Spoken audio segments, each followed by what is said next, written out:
everyone, it's Act 17 Apologetics again here at Dearborn, Michigan. We've been going through the various booths, getting the information that's found at tables, and here's one that I found extremely interesting. It's called Uprooting the Forces of Evil, Islam's War on Terrorism. Now when we go through the pamphlet, we see information provided that Muslims are against terrorism, against fighting, against violence whatsoever. It quotes chapters of the Quran, using them as information that says that the Quran does not promote violence. For example, Al-Ma'idah verse 32, it says, "It would be as if he killed the whole of mankind, and if anyone saved a life, it would be as if he saved the whole of mankind."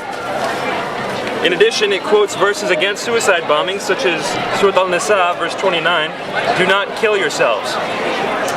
Thus, this pamphlet uses Quranic verses and sources to show that violence is not allowed, and it also uses hadith without giving any of the references.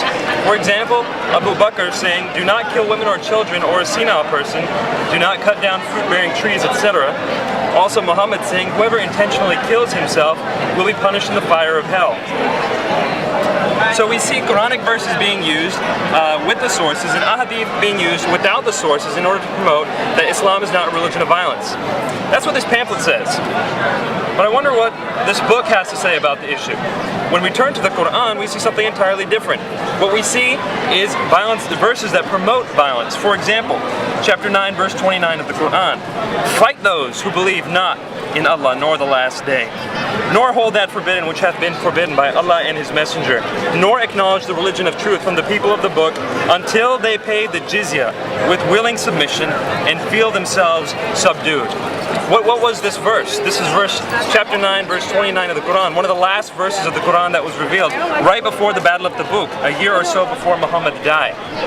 So, the final marching orders of Islam is actually to kill people. What do we actually see in the ahadith as well? We see Muhammad saying that jihad is of greatest commandments in Islam. That jihad is something worth dying for, and it's in fact the best thing in life. That the only reason Muhammad would ever come back to this world would be to die again in jihad, and then he hoped he'd come back to die again. These are the ahadith we find in Sahih Sittah. This pamphlet is telling us other things. Now, the fact of the matter is, either the pamphlet is something that was written sincerely, truthfully, or it's deception. Now, if it was written truthfully, we should be able to clarify these things by talking to the people at the booth. How about we give it a shot? Let's see what the people at the booth have to say about this pamphlet.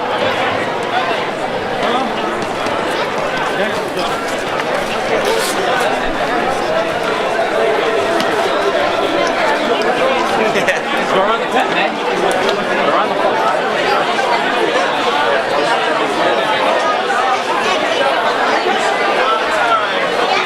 Got questions, they got answers. You got the questions. You got questions about this pamphlet. Can we turn the camera off? Well, we wanted to get this recorded so you can be Turn the camera off, I'll talk to you. No camera? Alright, so what we see here is that we are told Islam got questions, we got answers, but they do not allow it to be recorded. Is this deception? I give you the answer.